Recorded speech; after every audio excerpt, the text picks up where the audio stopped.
It gives me great pleasure to turn this event over to our discussion leader, Brian Christ from Agilent Technologies, who will introduce the panel for today's topic. Go ahead, Brian. Hey, thanks very much, Madison. Welcome, everybody. We have another quarterly meeting of the DDG online meeting, and we're very fortunate to have my colleague Ken Boda and a longtime associate, Vivian Gray. And we're going to talk today about dissolution sink conditions. To handle sink, we'll go through this, and then how, one of the most common ways we see in dissolution methods is to possibly during development add some type of surfactant. Sometimes we increase volume, but other ways surfactants are very common in dissolution testing, in fact recommended by FDA, to allow us to use standardized, dissolution volumes and equipment and so forth. So we'll talk about these as we go through. So again, we welcome you. If this is your first time here, welcome. We're glad you joined us. And for people that have been here in the past, welcome back. We're glad that we can continue to provide this forum. It's sponsored by Agilent. But the DDG is a fairly independent group. It's a bulletin board, and we have a lot of interaction on that bulletin board for, problems that face dissolution chemists all over the world. But this DDG online meeting started some years ago. We're in our 9th year now, and we're up to 30. This is our 35th session, and Ken has been with me through just about, I think, every one of them, Vivian on many of these. So we hope this provides some good information about where you can turn to find maybe some solutions on your dissolution method development and validation activities. So this is a free online interactive bulletin board that's associated with this. If you've been there or not, it's just very simple, going to dissolution.com, and you'll be able to be directed to that site and the bulletin board and any messages like these meetings as they upcome, and I'll place to register for them as well. So our mission is really to provide, a discussion forum for practical issues that affect pharmaceutical chemists that are generally developing, validating, and performing routine dissolution tests. This does spill over into the related chemical analysis sometimes because of low concentration or high concentration, it affects how we do a dissolution test. So we go into, quite a few avenues to, to provide a good forum for dissolution discussion.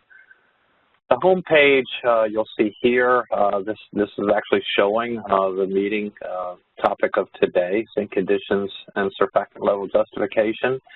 And we hope you join us for our next meeting as well, which is November 14th. And this is arising for, a lot of need for testing of micro and nanoparticles. So we're going to discuss some drug release testing techniques for these two types of dosage forms. So we hope you tune in then as well. It's a little bit hard to see probably all the meetings that we've had, and you can go to the site and you'll see all of these meetings listed, and in fact they're all recorded. So if there's something here that you'd like to go back and look at, or just to get a little bit of information on, we try to keep these topics contemporary. You'll see a lot of things maybe where there's a new USP chapter introduced, we'll discuss. But sometimes we have to get back to some basics like today's topic, surfactant justification, because it's been around quite a long time. And, even though we've touched on it in previous episodes back in 2014 and another in 2017 on solubility, this sort of ties some of those together. So hopefully you'll find some benefit from this. So again, myself, Brian Christ with Agilent, Kim Boda, my associate, he's also from Agilent. Vivian used to be with USP long ago. She's the editor of Dissolution Technologies, and of course, she runs VA Grade Consulting. So she's quite a busy person. So we're really glad that she found the time to be with us today. She's been very she's joined us for quite a few meetings. She's participated. We really appreciate that. Sure thing, Brian. It's good to be here. Oh, all right. So the objectives today, you know, this is a fairly informal discussion group, and what we do is we focus on some certain areas. For instance, today we're going to look at sink conditions, and this is based primarily on, you know, what we have to deal with Class 2 and 4 drugs, the poorly soluble drugs. So that leads us right to discussion on solubility determination. There's been recent USP chapter introduced after years of, you know, finalizing that chapter. We'll also talk about solubility-related issues. And then, of course, to deal with that, there's a number of ways you can do things to increase solubility. But, again, one of the most common is surfactants, but these have to be justified. So we'll spend some time there. Now, your participation is very helpful. Sometimes it may not be a question, but you may have another view on something, like we've tried this, or this was met with regulatory approval, and so we're really interested in those things. So if you can use your chat box, as Madison mentioned at the beginning of the meeting. Also, Hannah is standing by if you have any questions you want to dial in.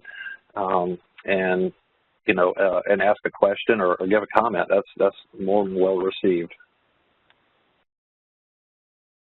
So getting back to getting started on this topic, just a discussion on sink conditions, this really refers to, you know, how soluble or solubilizing the dissolution media is.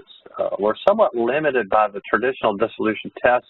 With a 1-liter vessel, we typically run about 900 milliliters in it for various reasons. That's just become the standard volume. I know a lot of the old BP references, British Pharmacopoeia had 1,000 mil volume capacity in many exercises. But for most, you know, a 900 mil volume is about the maximum people prefer to use.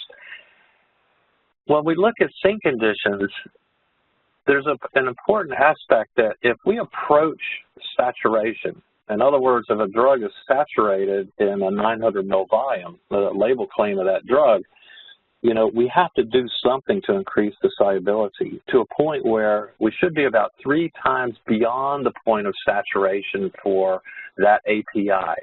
And again, this is usually the maximum amount of the, you know, the active pharmaceutical ingredient that's contained in that dose. There are some chapters that have suggested 5 to 10 times has been suggested, but what we're saying is that if you're 3 times beyond the point of saturation, there's really no need to add a surfactant to get to 5 or 10 times. That's really not necessary, because at 3 times beyond the point of saturation, it's felt like dissolution is unencumbered. It is not suppressed in any way. There's an availability of media to, you know, absorb that drug product as it's dissolving.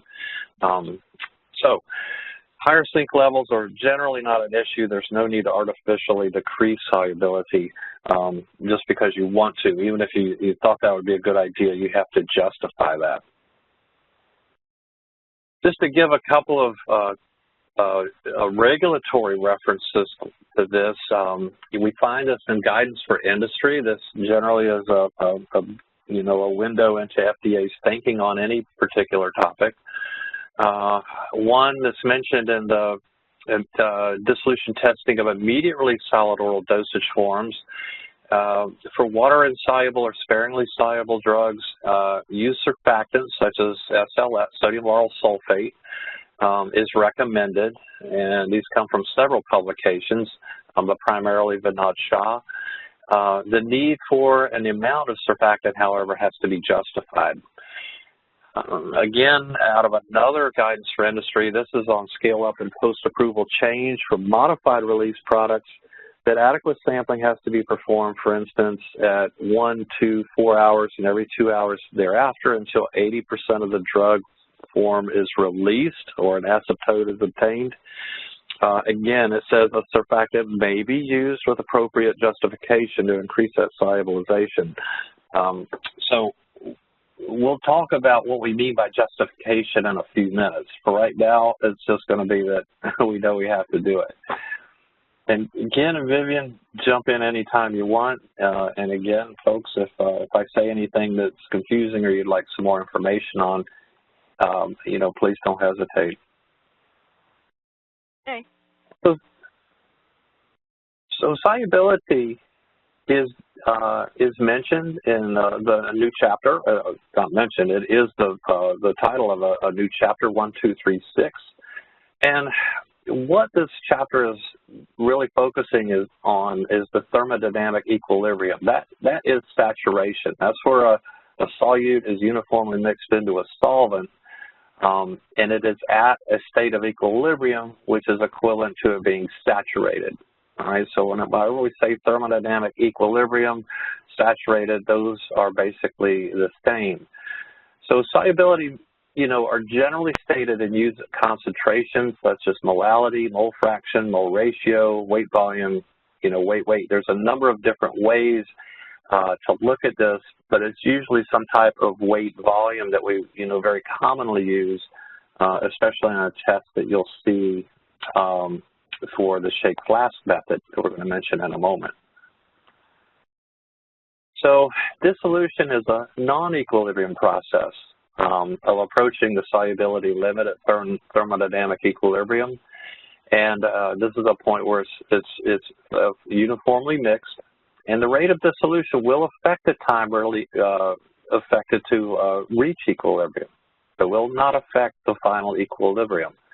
So we're looking more, you know, when we're talking about thermodynamic equilibrium, we're not looking as much at rate, but more on extent. So dissolution is a process for really determining the rate and the extent of that amount of drug that's going into solution.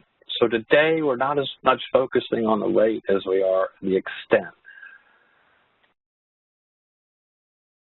As far as dissolution, we are trying to get a very accurate determination in the presence of excipients and so forth, the manufacturing techniques that go into controlling the delivery of drug as it dissolves. And there are a number of factors that it's not just what's in the media that's dissolving it, but there's quite a few properties of the dosage form itself and the API that will control or inhibit or enhance the solubility of this drug in a certain media. So the three things to basically look at here, and these are described in that chapter 1236, but we'll look at physicochemical properties of the material, the API, the properties and solubility of the media, and the control of solubility measurements. And this, you know, mentions them, and I'm not going to go into a particular detail on any of these, but just a high-level view of what we mean by physicochemical properties of the API.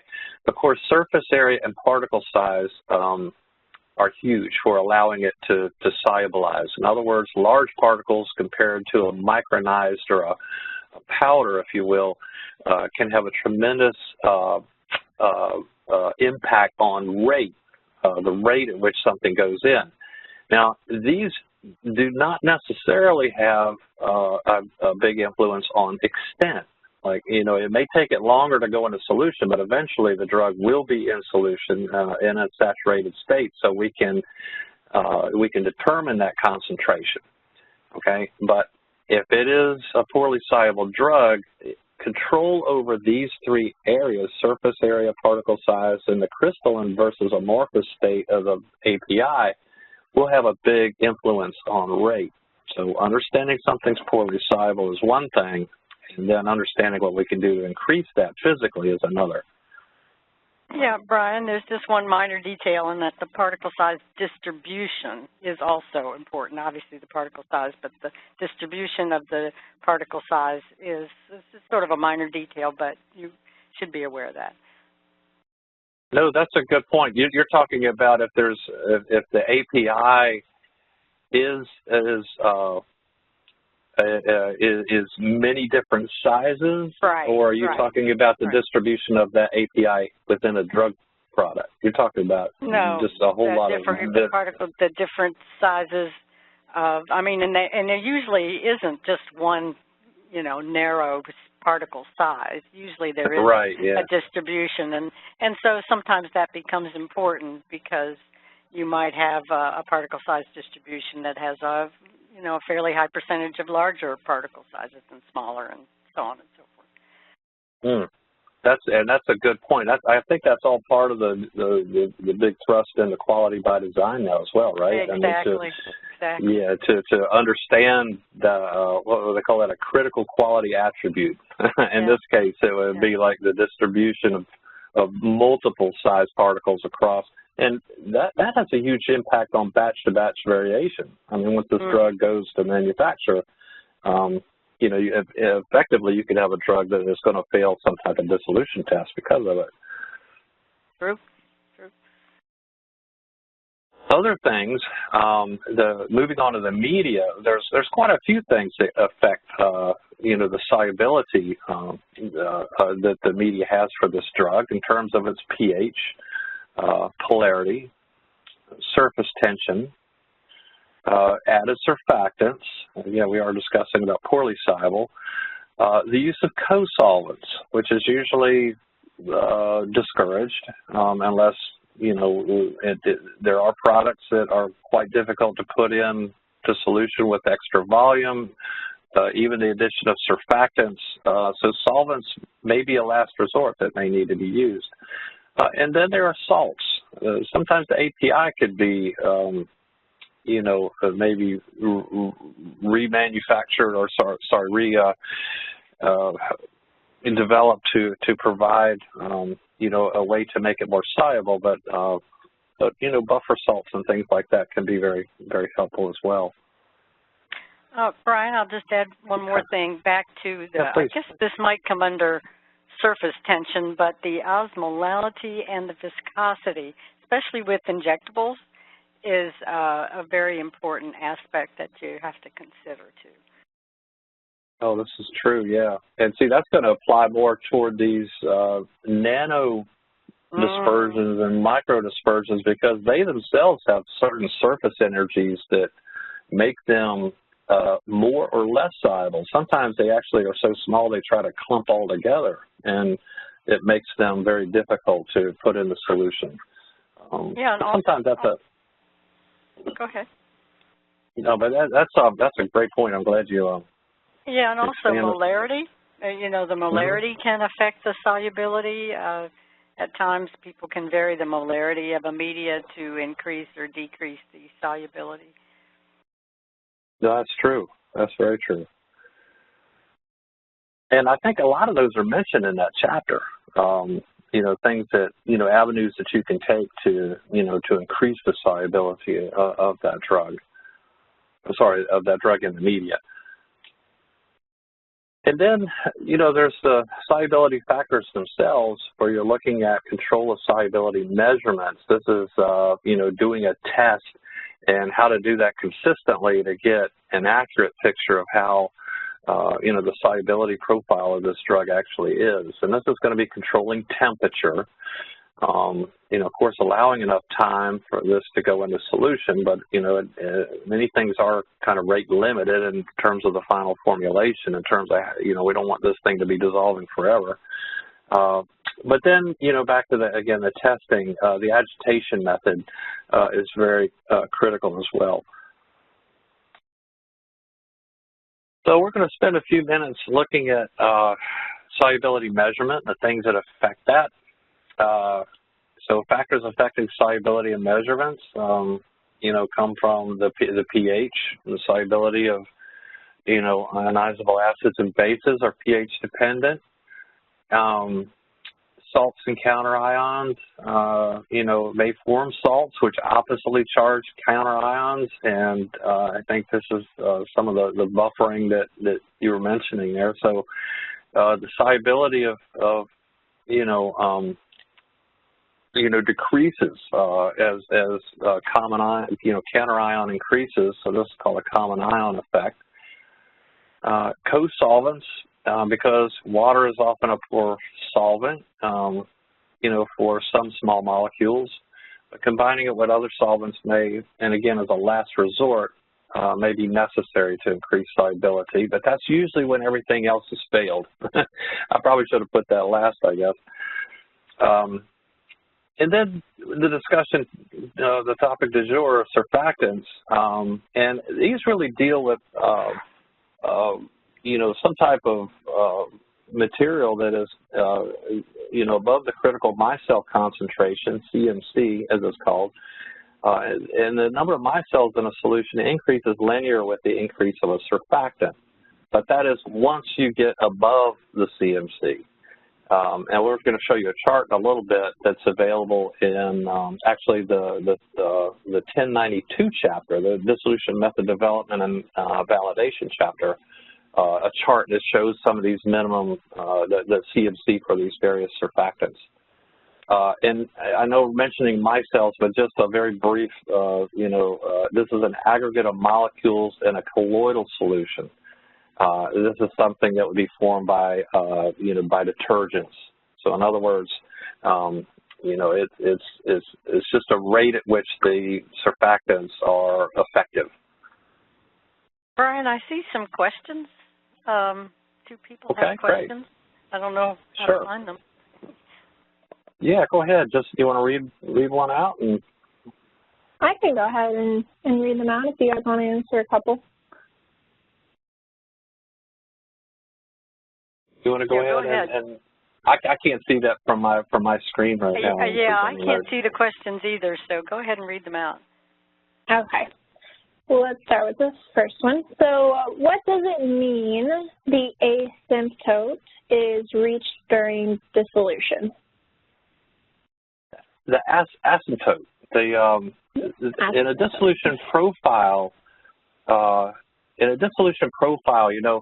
something that was a sustained release product, you kind of see the dissolution rate going in a linear progression, a zero order release. But in any type of dissolution, the drug is eventually going to be all dissolved. And in a typical dissolution profile, which is nonlinear, it's completely, and you guys correct me if I'm wrong, but it is completely dependent on surface area. It's this controlling, how much is released at each time, because as particles become smaller and smaller until the point they're non-existent, the incremental rate of release diminishes to a point where, you're at 98% dissolved and it just stays that way. So if you kept sampling for another couple of hours, you wouldn't get any more because there's no more left to go in. So that's called an asymptote. It's when you've reached a plateau of release. And the next, right? Well, I'll just add to that. And sometimes the asymptote is essentially when the dissolution profile plateaus, and it means asymptote because it's not necessarily getting to 100%. It's more like 90%, but it levels off. And this can happen sometimes when the matrix just won't let go of the API, and that some is just so tightly bound that it won't release. Or you might see it with a coning problem as well. Where drugs trapped underneath the cone in the bottom, And I think one of the biggest things, too, is like if you take a veterinary aspirin tablet and tried to put that in a 900 ml dissolution vessel, you'd probably reach an asymptote after about 20% dissolved, because it's saturated. It's not, you've approached saturation and the dissolution process has stopped. So in some indicators, but in any case, the asymptote is just where it's reached a plateau. Next question. Thank you so much. Okay, next question. So about the particle size, what if it is nano-sized? How do we perform dissolution in an effective manner, since there will be a lot of variations in surface tension? Vivian, you want to give that one a shot? Could you repeat the question? That'll help. It's a little bit unclear what they're asking. Of course. So considering this is going to be about particle size, they're asking what if it is nano-sized? And then they also say, how do we perform dissolution in an effective manner, since there will be a lot of variations in surface tension?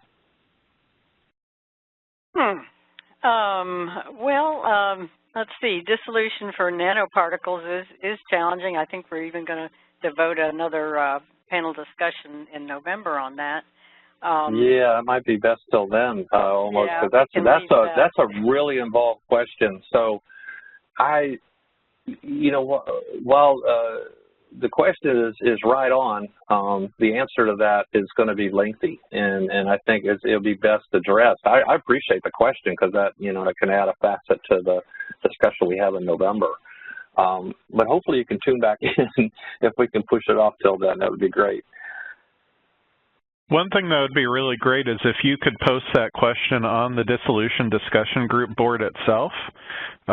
We can handle it there and answer it there, since it's a little bit out of the scope of this talk. Yeah. Thanks, Ken. Good suggestion.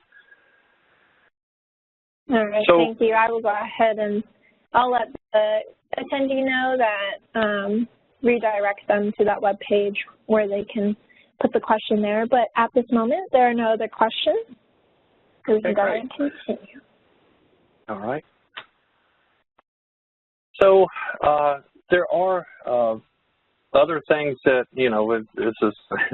this actually is the prelude of the question that was just asked, I guess, but factors affecting solubility, there's a continuation of the things. The complexing agents, complexes with low solubility materials can enhance solubility. Surface area, goes into mentioning something I said a moment ago. Even though the surface area will not affect equilibrium solubility, it will have a huge effect on rate and how quickly equilibrium is reached. And as Vivian showed, if it's a wide distribution of surface area, of course, you can have a lot of I guess, sway in how fast it's going to release, which would not be a desirable, situation in the manufacture of pharmaceutical products.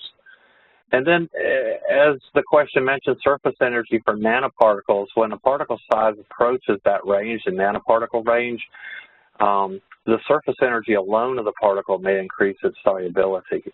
But again, we've seen a counter side to that, where some nanoparticles, just because of their size, will begin to clump together, and it may decrease. It unfortunately may decrease its solubility, just depending on the agitation. Now, how do you measure solubility? Well, I wish there, I could say there's some groundbreaking, procedure for determining, thermodynamic equilibrium solubility, but there's been a method that's been probably in use closer to 50 years, and is still probably the most reliable and commonly used, and this is called the shake flask method. I'm going to go over what some of the primary components are, and Ken's got a nice little follow-up to this on maybe some quick tests that you can do for solubility to look at the range of tests that you could do to narrow down the scope of that project. And this all relates to BCS as well. Classifying as a 1 and 3, which is highly soluble, or a 2 and 4, which are poorly soluble. So there needs to be a method that's used, and shake flask method is the most common. In this, what you're doing is starting off with a volume of liquid and adding an excess of solid drug to it. So it's just like adding a lot of sugar to water. You're just trying to see at what point it's just not going to hold anymore. And, you know, of course, at the end of a test, if you don't see any particles in that flask, then you don't have enough drug in there, because you need excess drug that's precipitated out on the bottom. But you want to do it in a practical sense. I'm saying I don't want half of this, you know, this solution to be, you know, consistent of particles in the bottom. We want to put in excess, but not a dramatic excess. So the final assay, after allowing this drug to dissolve over a period of time, it generally takes several days. You know, you are going to need to look at replicates, usually N equals 3 for each level, to determine that amount of drug that's in solution. You'll see the various buffers used, and I'll show you some of those pH buffers in a moment that are used. These are USP buffer solutions at concentrations in pH that are mentioned in the buffer section of USP. But typically on the flow chart here, you know, you weigh the sample, add that to it. You do need to keep the pH control and measure. Now, there's a lot of controversy on whether you adjust or whether you allow the pH to change on its own. I'd be interested in the panel's views on this. But shaking usually commences in these vessels, or not vessels, but generally a stoppered flask, for 24 hours at 37 degrees, and that temperature needs to be controlled very tightly. So the pH is on target. If it's not, this is where some people feel like it could be adjusted. Some feel that you should just make a note of it, to make note of the buffering capacity, that the API is contributing. If it's on target, fine. You can dilute. Of course, these are going to be near saturation, so you're going to need to dilute them down to get them in an analytical working range. You're going to have to make a standard that's in a reasonable range for analysis. And it's highly recommended that you do HPLC analysis. And this is so we can get an idea of, you know, that product, if there's degradation processes going on, or other issues that may be affecting that solubility. So the analysis of the solution, you know, it could be done by UV, but again, HPLC is preferred, and because of drug-related impurities. The solubility results, the pH of the solution should be recorded when the sample's withdrawn. Again, I've heard both ways. Some adjust it, some don't. I know when we used to do it, we did not adjust it, but just mentioned it so we could see the buffering capacity. The excess solid should be analyzed in the bottom to see that it has not changed. We don't want to find out that there's none of the original drug and all of that product in the bottom is just, you know, a degradation compound or something. We also need to report the solubility at the final time point, consistent with the results. And what you're looking for is the final two results should match. So in other words, as this is approaching saturation, this process is slowing down. It's going to take maybe an extra day or two to get that last bit into solution to truly understand the thermodynamic equilibrium. And the way I relate this is like drying something to a constant weight. You just want to make sure your final two solubility measurements are the same.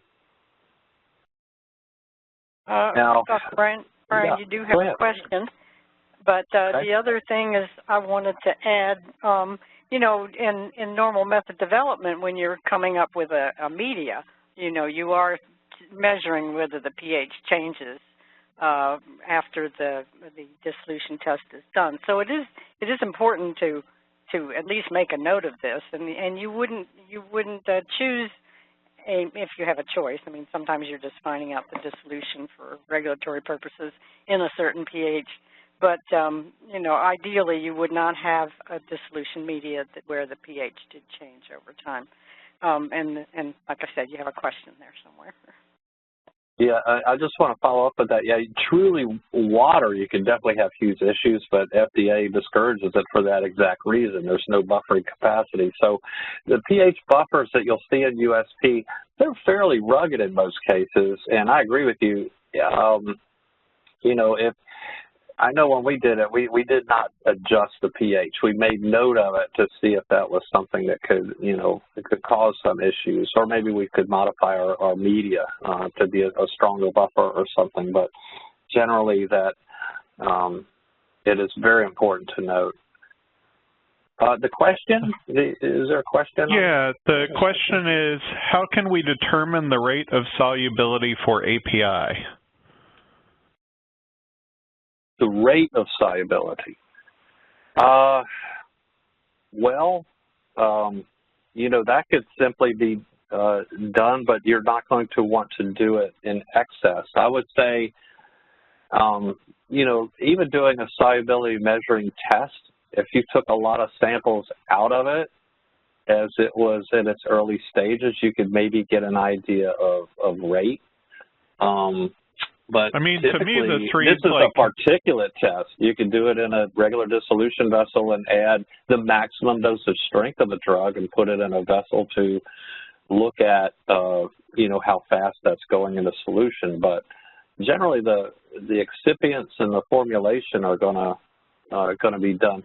You also have the intrinsic dissolution test, which is, you know, basically going to give you, with a constant surface area, you're going to get a linear release of drug. And that's probably the most prevalent test. Yeah, that's what I was going to say. There's one more question in the chat box as well, but it doesn't really pertain directly to this conversation. It's about apparatus 4 getting into a specific flow rate and method. I think that one would be better suited for either a later talk or posting that directly on the dissolution discussion group. Yeah, I would put it on the DDG bulletin board, because with an hour here, we may not have enough. We wouldn't probably have enough time to go into it. I appreciate the question, though, and this is the kind of thing I really like to hear, because it makes us think about peripheral areas, of course, when we're talking about solubility here. So thanks for the question, and we'll follow up with how you can post these pretty easy on DDG. In talking about solubility, you know, it's even regulatory agencies, they're in, I'd say, common agreement, but as far as the specifics, you may see, you know, I think EMEA is the way a lot of thinking was here. You typically used about, you know, 3 or 4 different points to prove solubility, demonstrating that range from pH 1.2 on up through 6.8, with 4.5 being a midpoint. Now, we see FDA's thinking, you know, you should demonstrate at least 5 buffers, and this is all centering around the pKa. In other words, you typically start off with a profile of pH around 1 and finish around 7.5, which I think is good, because that actually is encountered, and for a weekly basic drug, you may see some real issues there. But this really does center around the pKa and then plus or minus 1 pKa. So you're really trying to center that around, you know, where half of it's ionized and the other half is not. So that might be a little bit more effective. But you should have a minimum of 3 replicates. And if you are, you know, looking for approval with either of these regulatory agencies, just be aware that there might be some slight differences. Even in this world of harmonization, not everything is appropriately harmonized. So, Brian, we do have 2 more questions, it looks like. Okay. If you'd like to get to those now. The first one reads, how much is the volume of buffer used to establish the saturation point in the method of Shack Flash? What was that last? In the method of Shack Flash? Shake Flash. Shake Flash. Sorry. Yeah, shake. Yeah, it's, you know,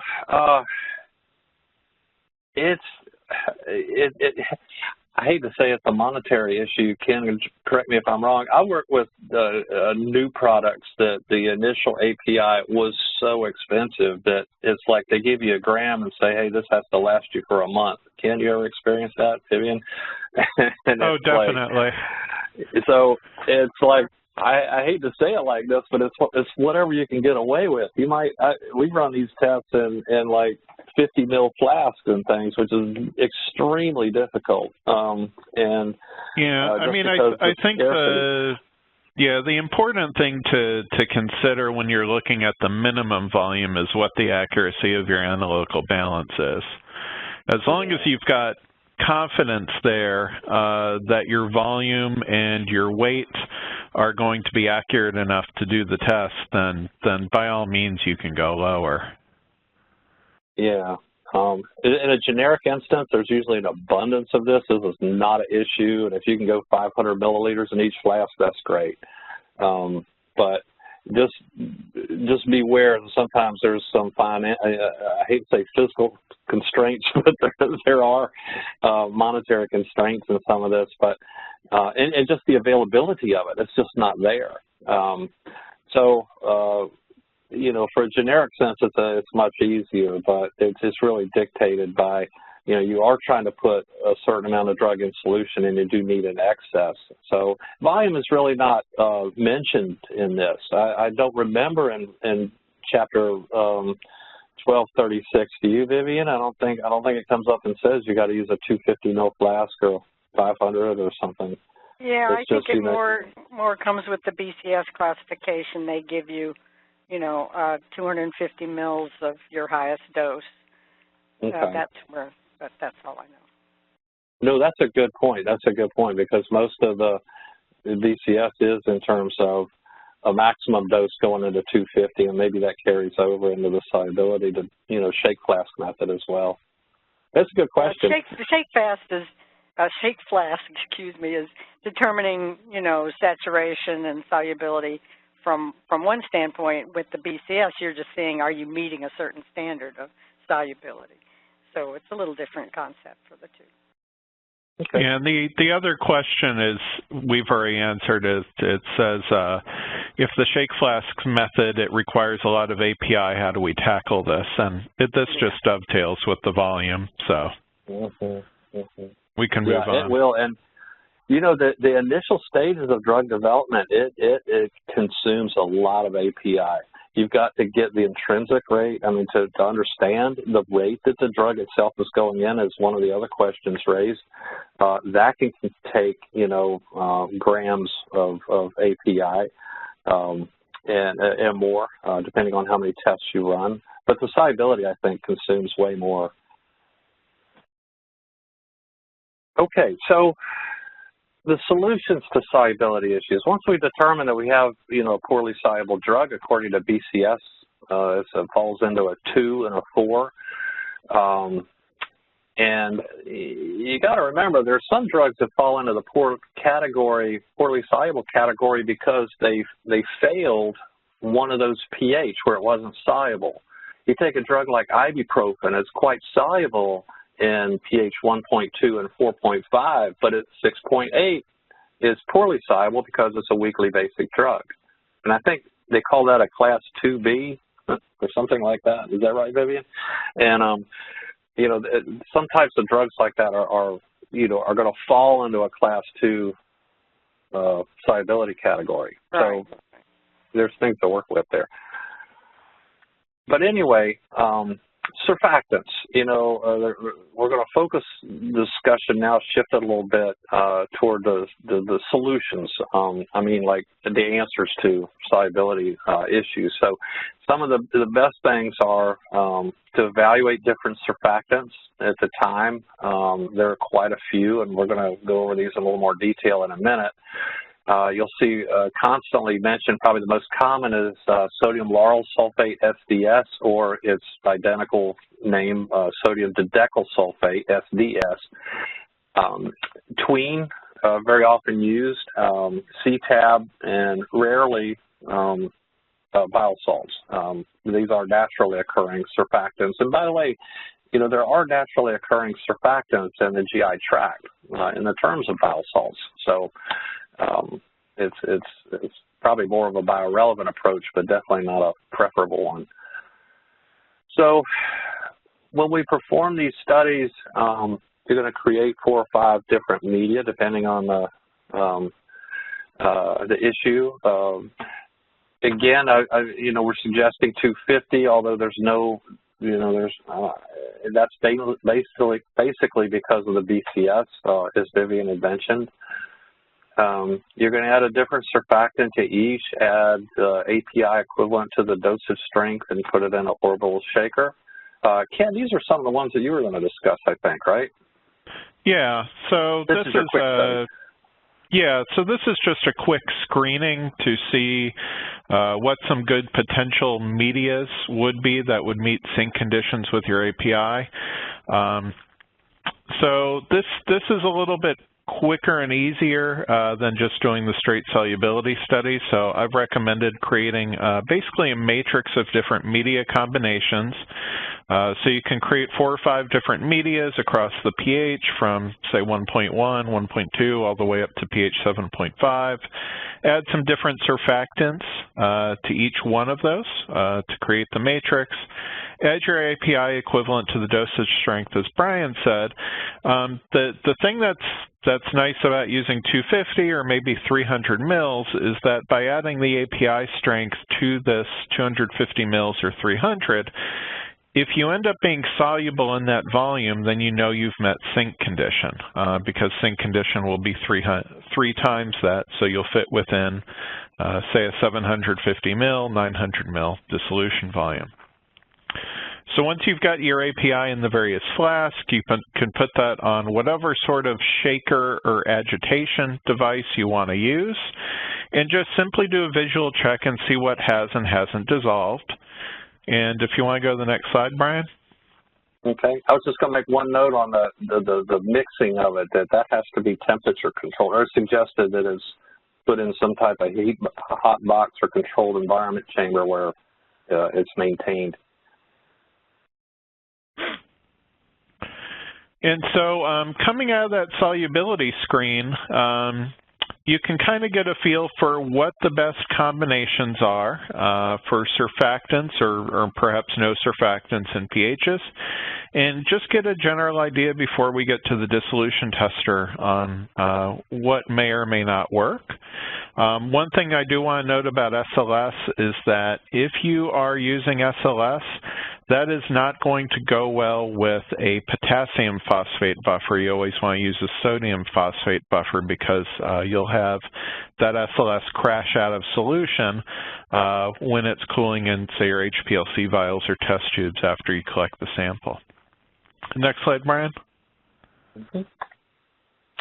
And then once you have a good idea of potential surfactants and some media combinations, in the previous slide I had everything at 0.5% of different surfactants, you can go backwards from that point and see what's the minimum amount of surfactant that we might need to still achieve sync conditions under that media combination. And so anyway, that's just a pretty quick and dirty test that I'll recommend to find some good combinations of medias and surfactants with your API of choice. Oh, that's great. Thanks, Ken. And folks, remember that these are recorded, so if, we don't want you to have to take a lot of notes here, just to be thinking, and you can come back to this and reference it by coming to the Agilent community and picking these up, or the dissolution discussion group page. Okay. There is a question out there, I see. Ken, can you read that? Yeah, it says if pH equals pKa, we called 50% drug in ionized form and 50% of drug is unionized. When there are 3 different pKa values mentioned, which value should we refer?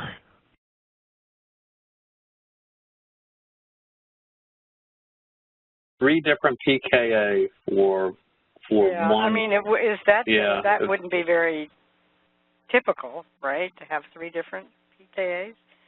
But I mean, I would think it'd be fairly atypical. Yeah. Ken, you have much experience with that? You may, at that point. Not too much, no. Yeah, at that point, if we're looking at 5 and you have 3 pKa or something in one chemical entity, well, let's just say do them 2, all maybe. ±1. I bet there'd be overlap. Yeah, there probably would be. So I'm saying you probably run the 3 different, the beginning and end, like the pH 1 and 7.5, and then run the 3 pKa, and then you might have to have 7, total here, because it -1 below the lowest and +1 above the highest, I guess. Right. So bracket, maybe. Yeah. That's a good question. So, I guess we've been kind of keeping up with the questions and so forth. I want to hop out to Hannah and see if anybody's dangling on the line out there anywhere. The chat box is a very efficient way to do this, but if you'd like to tune in that way, let us know. There is one other question in chat. What is the allowable pH change for before and after dissolution experiment? I'm not sure I understand that. Allowable pH. What's the amount of drift of pH that's okay during the dissolution run? You mean when they're doing a solubility study? Like when I think just during a dissolution in general, or in a solubility study. Well, you have the specifications for, plus or minus 0.05, I think, pH for controlling the pH. I would look at that as a possible guide, but I don't think there is one specifically. Yeah, I know that when you prepare a buffer, that's the 0.05 is what your accuracy of that buffer should be. Now, about the capacity and influence that a drug has on that, I don't have an answer off the top of my head. It might be buried in the chapter, the solubility chapter, but I don't know. Great question. This is an effective program where we can answer some things and can't answer others. So, again, this might be a good question for the DDG, the bulletin board, because there's a lot of experts out there that rely, heavily on these tests and do them every day, and they may have some practical answers. So, maybe I just default to see if the poster of that question wouldn't mind putting that on the DDG. And just say you were here, and that way we'll get some attention to it and maybe try to research it on our end a little bit better. Okay, so, we've mentioned BCS several times, and just to give everybody a ground state for this, we're looking at the right side of this matrix. These are the low solubility drugs. Solubility is one thing. This is the point at which a drug is available for permeation, available for absorption.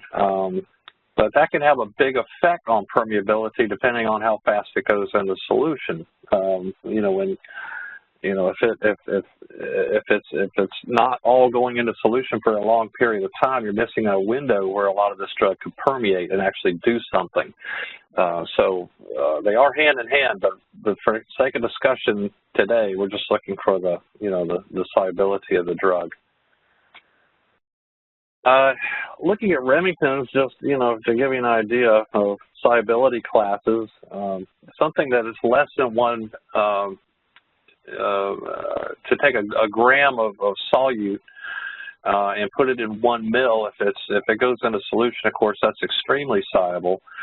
But to give you an idea of a sparingly soluble drug, anywhere between 30 and 100 mils to put that drug's product into solution is going to be, still on the solubility side. But, we start to get slightly soluble, very slightly soluble, and practically insoluble. This is a lot of the areas that we're dealing with today, as far as being very poorly soluble.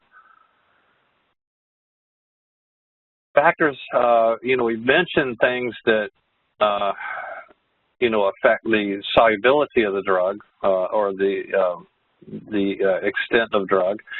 Of course, the API selection, the media volume, the saturation, solubility in terms of pH, presence of surfactants, and non-aqueous solvents, which I'm using the word non-aqueous here to describe organics. This is typically anything from an alcohol to, you know, to propanol or octanol, anything like this that would not typically be what we consider aqueous media.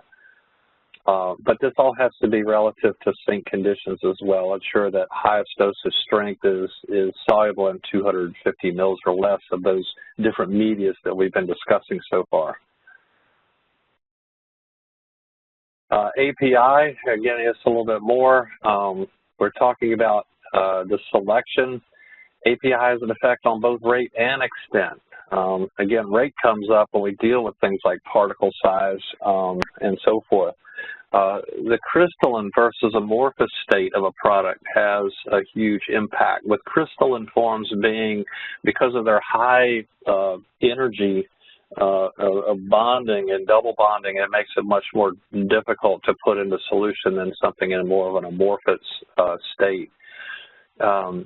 We have to be careful with polymorphs. This really comes up during an intrinsic study where you're using a pretty significant amount of pressure to make a compact or a pellet to determine the rate that this drug's going into solution, but we don't see it exist that much in terms of solubility testing.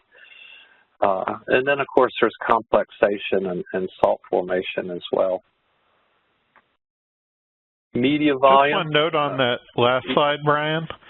Sure, I do want to recommend to everyone, if you're dealing with an API supplier that you haven't worked with before or a new API, I always recommend doing some pretty extensive checks on that to make sure that the API is what the certificate that comes with it says it is. A lot of my customers have had issues with bad incoming API or it being very variable from lot to lot. So just wanted to point that out. No, a really good point. Probably the most long-standing way of dealing with a poorly soluble drug is just increasing the volume. There's only so much that surfactants can do, and I don't know how many out there have tested veterinary products or bolus products, but these have a huge impact on, you know, the solubility of this maximum strength. And, you know, when you look, like, again, at some aspirin tablets for bovine and equine species, I mean, these things are several inches long, and they have a tremendous amount of drug. And you know, a 2-liter vessel shown on the left there may not be enough. Sorry, that's a 4-liter vessel on the left, a 2-liter in the middle, and a 1-liter vessel on the far right. So the media has long been a common sense way to do it, but it's not always practical because you have to have a very special dissolution apparatus or a modification of that apparatus just to be able to handle, you know, so much volume.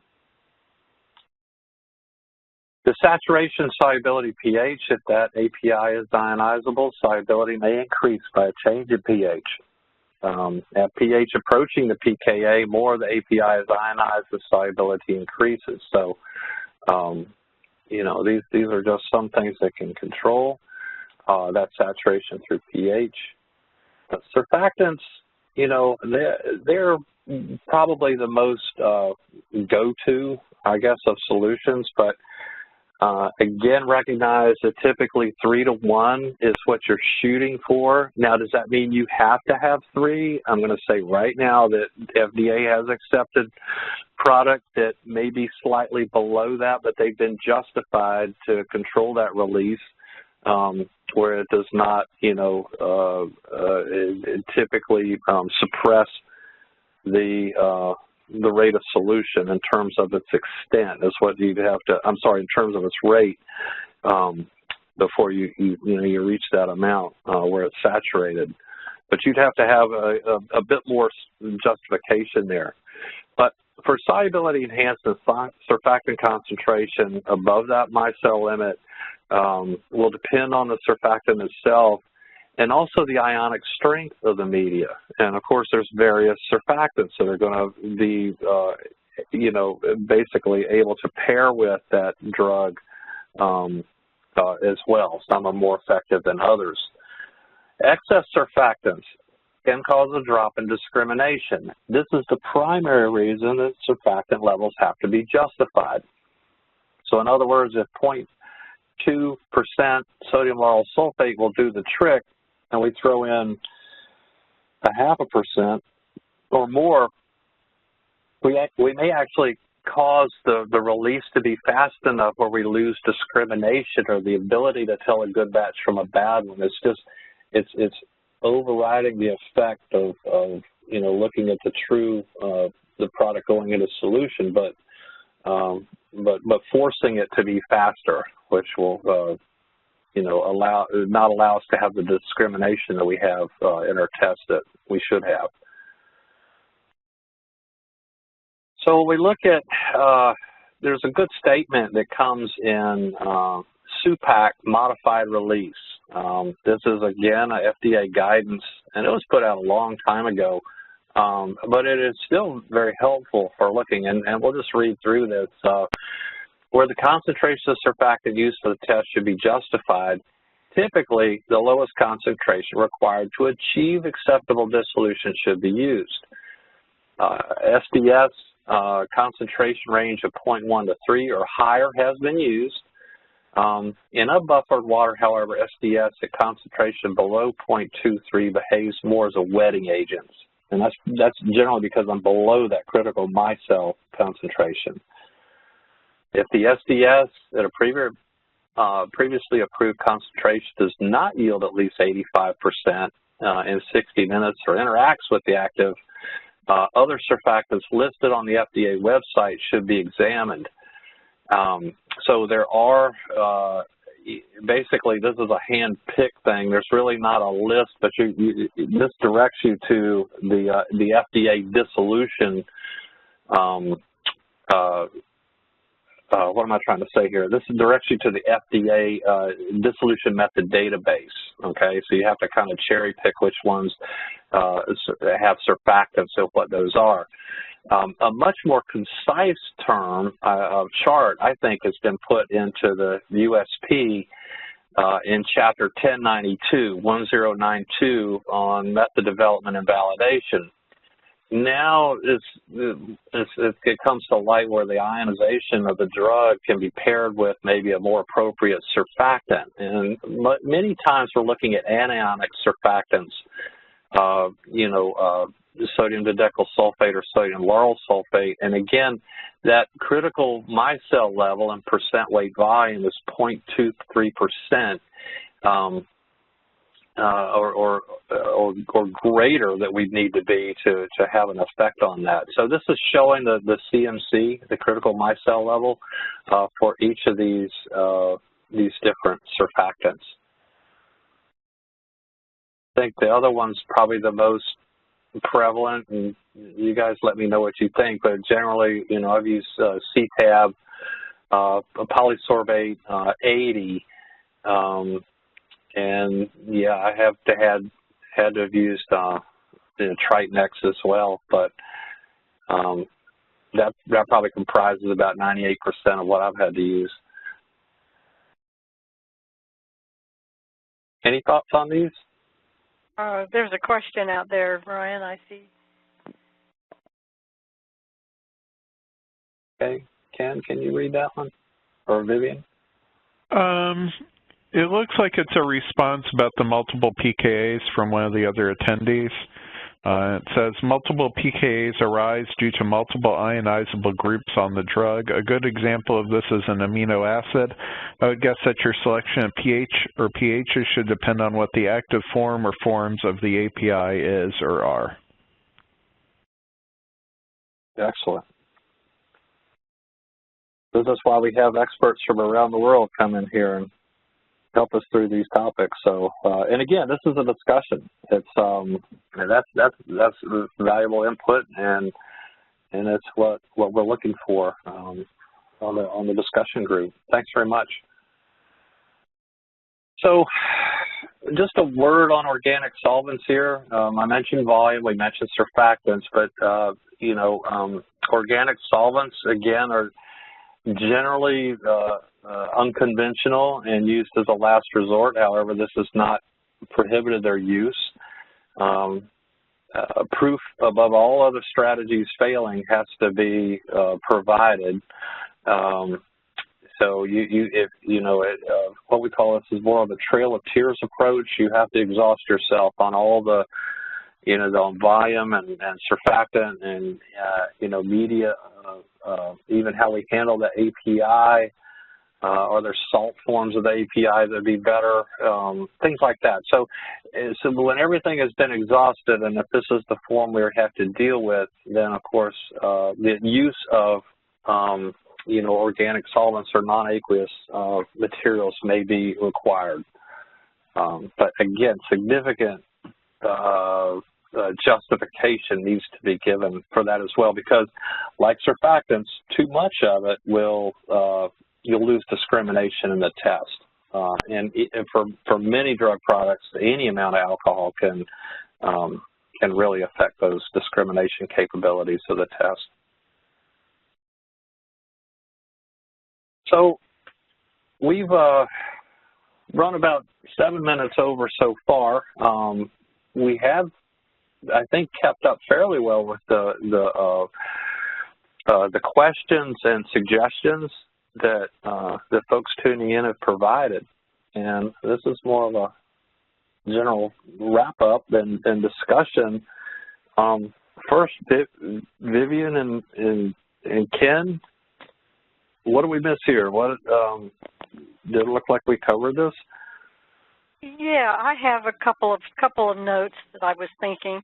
One, in your actual validation, the concentration of surfactants should be under the robustness evaluation, meaning that you should use different percentage of, if you have like say 1% surfactant, you should go maybe 1.2 or 0.8%, just to show that the method is robust to small changes.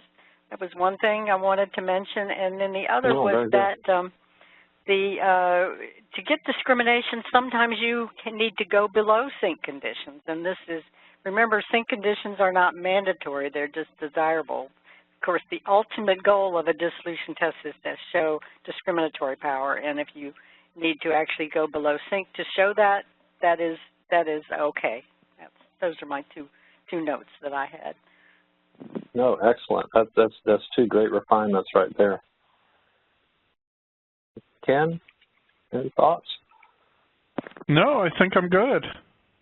All right. I like your quick and dirty solubility determination. You probably that can save a lot of time. And now I should mention with that there are what are they called?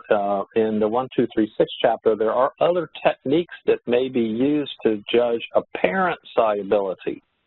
And there's some very rapid screening, things that can be used in with DMSO titrations and some other things that sound, hectic, but it's like they may be able to provide more results, like a high throughput type of screening on solubility. So you can, some of those allow you to narrow your choices. You see, you should still do the thermodynamic equilibrium with the shake flask method is what I'm suggesting. Maybe not everybody, but at least with some of those other approaches, you might be able to narrow it down pretty quick. As far as the help that I've had today with our panelists, we just pulled a lot of this material from some different publications. Some of these came out of Dissolution Technologies from long ago. Brian Rohrs used to be a big contributor to this, and I think I grabbed a couple of things that he had written on there. And then, of course, there's various guidance for industry from FDA that have been very helpful, including SUPAC, and then, of course, the USP chapters 711, 1236, 1092, which can be quite useful. Okay? So, wrapping up here, is there any questions lingering out there? And for those of you on the phone, it is *1. Thank you, Hannah. There are currently no other questions in the chat or Q&A. Okay. Well, I think we've got enough to wrap this up. So I would really like to thank, first of all, the panelists for their participation today, and also everyone out there that is dialed in. We hope this has been helpful to you, and if you find it that way, we hope you return for future sessions on this. And again, we appreciate your input in terms of what the topics are. Our next topic for our meeting is on micro and nanoparticles. It may not be, for everyone, but, as, we develop methods for dissolution and drug release, new products come along every day, and this is getting much more of a common delivery, maybe injectables and things that use some of these micro and nanospheres that require dissolution. And thinking through these is what we're going to do in our next meeting.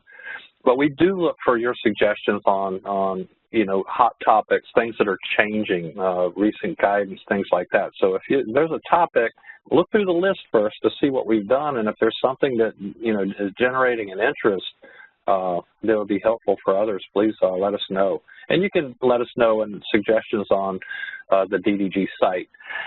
It's in blue right there, so it's not too hard to remember, dissolution.com. And you can get to that welcome page, and it shows you when these quarterly meetings are, and then you can make a quick jump over to the bulletin board as well to see what's going on there and provide input to others. Remember, this is a two-way street here. It's not just questions, but we look for help and get a lot of help on this page from all over the world on how to accomplish handling different issues. So these are held quarterly, 10:30 to 11:30 Eastern U.S. time, so please consult that site for any future sessions. And with that, I want to again thank our panelists. Thank you to all those that called in for your comments and participation. So, Madison, I'm going to turn it back over to you, and thanks again to Ken and Vivian for joining me today. All righty. So it appears we have reached the conclusion of our event. So please join me in thanking the Dissolution Discussion Group for their quarterly meeting. I do want to remind everyone that I will be sending a recording of today's meeting as well as information to register for the next event in November within the next 24 hours. I will be leaving the session open for a few more minutes to receive any feedback or additional questions, but we are now going to close the audio line. Hannah, one more time, is there anybody in the phone queue? No questions, thank you. All right, thank you. So thank you once again for attending. And on behalf of Agilent Technologies, we wish everyone a great rest of your day.